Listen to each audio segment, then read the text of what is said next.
పార్టీని గెలిపించుకొని తినే అన్నంలో మన్ను పోసుకున్నామని చెప్పి మాట్లాడుతున్నారు కేటీఆర్ గారు. సరే, ఇలాంటి అభివృద్ధి జరగట్లేదు గాబట్టే, ఏదైతే ప్రజలు నమ్మి అధికారం కట్టబెట్టారో ఆ నమ్మకాన్ని నెరవేర్చుకోవట్లేదు గాబట్టే మళ్ళీ సీఎంగా కేసీఆర్ గారిని కోరుకుంటున్నారు తెలంగాణ ప్రజలు అని చెప్పేసి కేటీఆర్ గారు ఏదైతే మాట్లాడుతున్నారో, సరే 10 ఏళ్ల అభివృద్ధి జరిగింది. దాన్ని ఇప్పుడు కాంగ్రెస్ పార్టీ వెనక్కి తీసుకెళ్తోంది అని కేటీఆర్ గారు అంటున్నారు. కానీ అసలు 10 ఏళ్లలో అభివృద్ధి కంటే అవినీతే ఎక్కువ జరిగిందనేది ఇప్పటివరకు బీజేపీ నాయకులు, అలాగే కాంగ్రెస్ నాయకులు చెప్పిన మాట. ముందు వాటికి సమాధానం చెప్పడం చారిత్రక అవసరం. తర్వాత ఆయన సీఎం అవ్వటం అనేది తర్వాత అవసరము అనేది. 1200 ఎకరాల్లో రజతోత్సవ సభకు ప్లాన్ చేస్తున్నారు. 10 లక్షల మందిని జనాల్ని కూడా సభకి సమీకరిస్తున్నట్టుగా తెలుస్తుంది కాబట్టి, అండ్ సభకి రావడానికి కూడా లోకల్‌గా ఉన్న కార్యకర్తల్ని కాంగ్రెస్ పార్టీ భయపెడుతోంది. కార్యకర్తలు ఎవరు రానీయకుండా చేస్తుంది అనేది కూడా కవిత గారు స్టేట్మెంట్స్ ఇస్తున్నారు. సో, ఓవరాల్‌గా ఏం చెప్పదలుచుకున్నారు అంటే, అంత చారిత్రక అవసరం ఏమొచ్చింది ఇప్పుడు తెలంగాణ రాష్ట్రానికి, తెలంగాణ సమాజానికి? ముందుగా మీకు ప్యానెల్లో ఉన్న వారికి టీవీ ప్రేక్షకులకు నమస్తే. ఈరోజు రేపు వచ్చే ఏప్రిల్ 27 వరకు 25 సంవత్సరాలు జరుగుతుంది కాబట్టి రజతోత్సవ సభ జరుగుతుంది అక్కడ. 25 సంవత్సరాల సభను కూడా మీరు దాన్ని వక్రీకరిస్తే మనం ఏం చెప్పలేము. ఆ విధంగా చెప్పాలనుకుంటే కాంగ్రెస్ నాయకులు చెప్తారు ఇది బీఆర్ఎస్ఆ, కాంగ్రెసా, బీఆర్ఎస్ఆ, టీఆర్ఎస్ఆ అంటే కాంగ్రెస్ పార్టీ ఈరోజు 130 సంవత్సరాల చరిత్ర గల కాంగ్రెస్ పార్టీ అంటారు. అందులో ఎన్నిసార్లు ఎన్ని పేర్లు మార్చిర్రో ఒకసారి మరి అవన్నీ కలుపుకుంటే మరి ఇప్పుడు 130 సంవత్సరాలు ఏ విధంగా అయిద్దో అన్నగారు కూడా చెప్పాల్సిన అవసరం ఉంటుంది. ఇప్పుడు ఎందుకంటే బీఆర్ఎస్ ఫస్ట్ ఉమ్మడి ఆంధ్రప్రదేశ్లో ఈ తెలంగాణ రాష్ట్రానికి నీళ్లు, నిధులు, నియామకాల మీద మనకు జరుగుతున్న అన్యాయం కోసం ఆ రోజు ఉద్యమ పార్టీగా ఏర్పడ్డ పార్టీ తెలంగాణ గడ్డపై పుట్టిన పార్టీ టీఆర్ఎస్ పార్టీ. గతంలో ఉమ్మడి ఆంధ్రప్రదేశ్లో తెలుగు రాష్ట్రాలలో కూడా ఈ గడ్డ మీద పుట్టిన రెండు పార్టీలు ఈరోజు నిలదొక్కుని 25 సంవత్సరాలు పూర్తి చేసుకున్న పార్టీ. గతంలో తెలుగుదేశం పార్టీ అని చెప్పేసి ఎన్టీ రామారావు గారు పెట్టారు. ఆ తర్వాత ఎన్నో పార్టీలు వచ్చినాయి పోయినాయి కానీ అన్నీ కనుమరుగైపోయినాయి.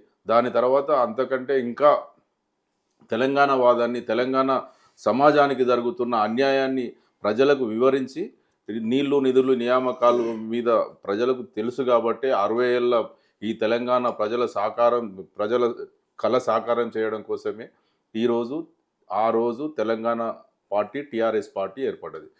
దానికి భారతదేశంలో ఉన్న అన్ని పార్టీల నాయకులను కూడగట్టుకొని తెలంగాణ సమాజానికి ఏ విధమైన అన్యాయం జరిగింది, ఈ ఉమ్మడి ఆంధ్రప్రదేశ్ నాయకులు ఏ విధంగా మనల్ని అణగదొక్కుతున్నారు, రాజకీయంగా కానీ, ఉద్యోగ పరంగా కానీ, నిధుల పరంగా కానీ అవన్నీ ప్రజలకు వివరించి భారతదేశంలో ఉన్న అన్ని రాజకీయ పార్టీలను ఒప్పించి మెప్పించి ఆ రోజు ఉన్నటువంటి ఢిల్లీ ప్రభుత్వాన్ని మెడలు వంచి తెలంగాణ రాష్ట్రాన్ని సాధించి ఆ రాష్ట్రానికే తొలి ముఖ్యమంత్రిగా కేసీఆర్ గారు ఒక ఉద్యమ నాయకుడిగా ఉన్న తర్వాత ఈ రాష్ట్రంలో ఉన్నటువంటి ప్రతి పల్లె, ప్రతి జిల్లా తెలిసిన నాయకుడు కాబట్టి, ఇంచు తెలిసిన నాయకుడు కాబట్టి తెలంగాణ సమాజంలో ఉన్నటువంటి బడుగు బలహీన వర్గాలకు ఏ విధంగా అభివృద్ధి చెందాలి, ఎక్కడ నీళ్ళ విషయంలో కానీ, నిధుల విషయంలో కానీ ఎక్కడ మనకు ఇబ్బందులు జరుగుతున్నాయి, ఏ విధంగా అభివృద్ధి చెందాలి, బడుగు బలహీన వర్గాలను ఏ విధంగా అభివృద్ధి చెందాలన్న ఉద్దేశంతో అనేక సంక్షేమ పథకాలు తీసుకొచ్చి 10 సంవత్సరాలు ఈ రాష్ట్రాన్ని అభివృద్ధి పథంలో భారతదేశంలో ముందు వరుసలో ఉన్న నాయకుడు కేసీఆర్ గారు.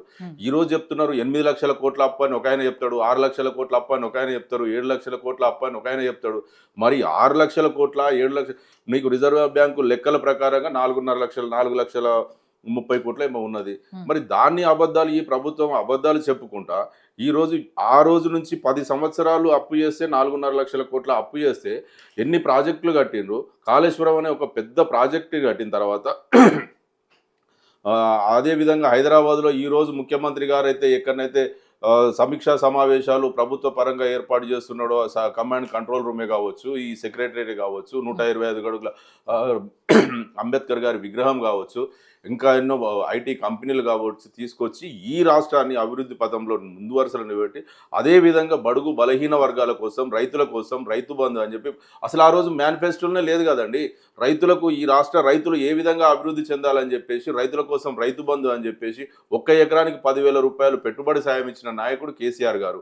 ఒక పేదింటి ఆడబిడ్డ పెళ్లి చేస్తే 51,000 రూపాయలు ఫస్ట్ ఇచ్చిండు, ఆ తర్వాత 1,00,000 రూపాయలు చేసిండు. అంతకంటే ముందు 200 రూపాయలు ఉన్న పెన్షన్ను 2,000 రూపాయలు చేసిండు. అదేవిధంగా కేసీఆర్ కిట్ ఇచ్చిండు, ఇంకా చెప్పుకుంటూ పోతే చాలా ఉన్నాయి.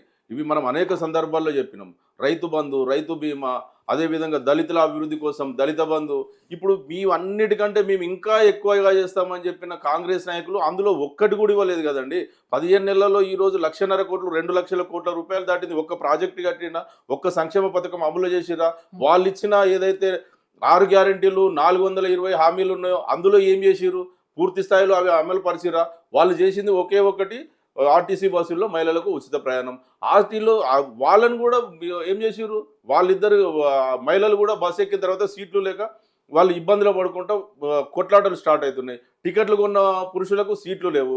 ఆటో డ్రైవర్లకు గురించి నేను అన్ని చేస్తానని వాళ్ళని పట్టించుకున్న పాపాన పోలేదు. ఇంకా చేసింది ఏముందండి? ఈ రాష్ట్రంలో 2,500 రూపాయలు మహిళలకు ఇస్తా అన్నాడు, గృహిణులకు ఇస్తా అన్నాడు, స్కూటీలు విద్యార్థులకు స్కూటీలు ఇస్తా అన్నాడు. ఎక్కడ కూడా ఒక్క హామీ అమలు పరిచినప్పుడు తెలంగాణ ప్రజలు ఇంకా మేల్కొంటలేరా? ఇప్పుడు తెలంగాణ మేము ఇంత చేసినాం, కాంగ్రెస్ పార్టీకి మేము గొప్పగా చేస్తున్నాం అంటే ఒక్క పథకాన్ని చూపించండి. మీరిచ్చిన 6 గ్యారంటీలు, 420 హామీలు ఎక్కడైనా జరుగుతున్నాయా? అది మీకు తెలుసు. ఆత్మ పరిశీలన చేసుకుంటే అనవసరంగా మేము చేస్తున్నాం అనంటే ఈరోజు ఖచ్చితంగా చారిత్రక అవసరం ఉన్నది. కేసీఆర్ గారు మరోసారి ముఖ్యమంత్రి కావాల్సిన అవసరం ఉన్నది కాబట్టే తెలంగాణ ప్రజలు మొత్తం ఈ రాక్షస పాలన అంతమొంతించి మళ్ళీ రాముడు లాంటి కేసీఆర్ గారిని ఈ రాష్ట్రానికి మళ్ళీ ముఖ్యమంత్రి చేసుకోవాలని చెప్పేసి తెలంగాణ ప్రజలు మొత్తం ఎదురు చూస్తున్నారు.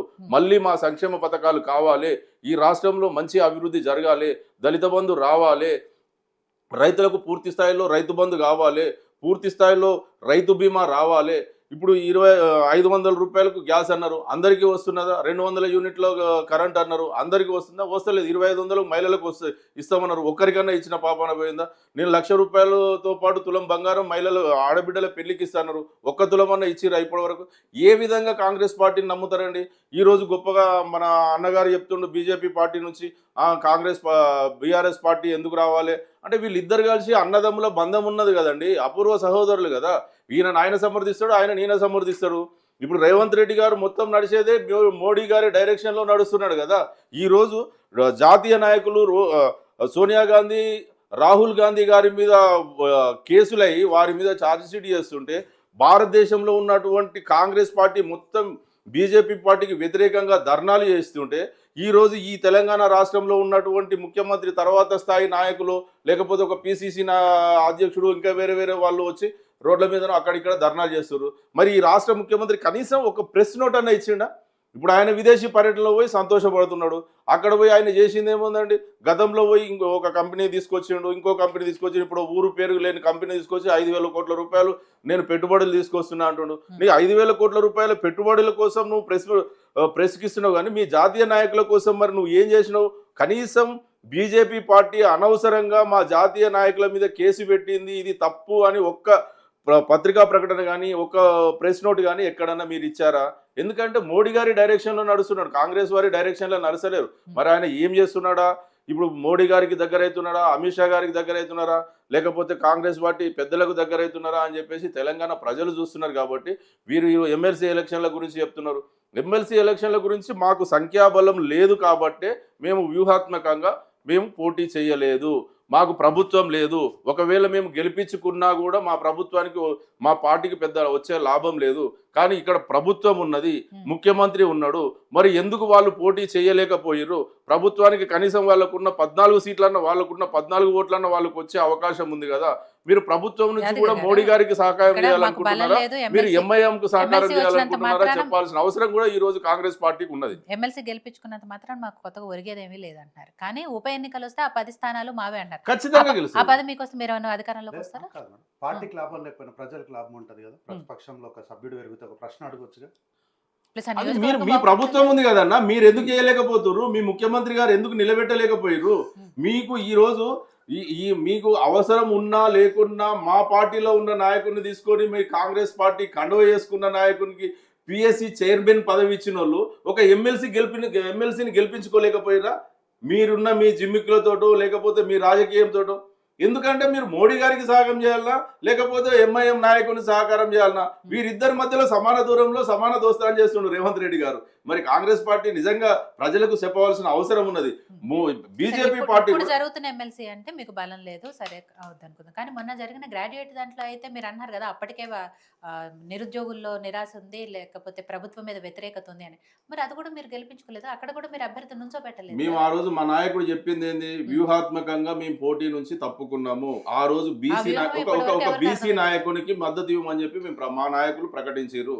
మేము పార్టీని దాన్ని ఆ రోజు మేము పార్టీల పరంగా మేము ముందే తప్పుకున్నాం. కానీ రేవంత్ రెడ్డి గారు ఏం చేసిండు, ఎక్కడ కూడా చరిత్రలో ఎప్పుడు మన ఆంధ్రప్రదేశ్లో ఉమ్మడి ఆంధ్రప్రదేశ్లో లేని విధంగా ఒక ఎమ్మెల్సీ ఎలక్షన్ కోసం హెలికాప్టర్ వేసుకొని ముఖ్యమంత్రి గారు పోయి ప్రచారం చేసి ఈ ఎమ్మెల్సీ గెలిచినా ఒకటే ఓడిపోయినా ఒకటే, నేను ఇందిరమ్మ ఇల్లు ఇస్తేనే ఓటేయండి, నా ప్రభుత్వ పథకాలు వస్తేనే ఓట్లేయండి లేకపోతే వేయకండి అని ఆయన చెప్పి బీజేపీకి పరోక్షంగా ప్రత్యక్షంగా సహకారం చేసి ఇక్కడ అక్కడ ఎలక్షన్లు ప్రచారం అయిపోగానే ఢిల్లీకి పోయి ఢిల్లీ బీజేపీ పెద్దలు కలిసిన చరిత్ర మనం అందరం చూస్తున్నాం కదా. ఇప్పుడు ఈ తెలంగాణ రాష్ట్ర ప్రజలు చూస్తున్నారు కదా. ఆ రోజు ఉన్నటువంటి ఈ ఎలక్షన్లో ఓటేసిన ఓటర్లు చూసిరు కదండి. ఎవరికి లాభం చేకూర్చింది? నాయకుడు ముఖ్యమంత్రి గారు ఎవరికి సహకారం చేస్తారు? బీజేపీ పెద్దలకు కదా సహకారం చేసింది. ఆయన చెప్పిన మాట ప్రకారంగానే బీజేపీ నాయకుడు గెలిచిండు కదా. అక్కడ ఆ రోజు ఎప్పుడైతే అభ్యర్థి నిలబడ్డాడో ఎలక్షన్ కౌంటింగ్ నుంచి ఏడ్చుకుంటూ నన్ను అనవసరంగా నిలబెట్టారు, నా డబ్బులు ఖర్చు అయినాయి అని చెప్పేసి ఏడ్చుకుంటూ బయటకు వచ్చిన సందర్భం తెలంగాణ సమాజం మొత్తం చూసింది కదా. సో శ్రవణ్ గారు, 10 ఏళ్ళు బీఆర్ఎస్ పార్టీ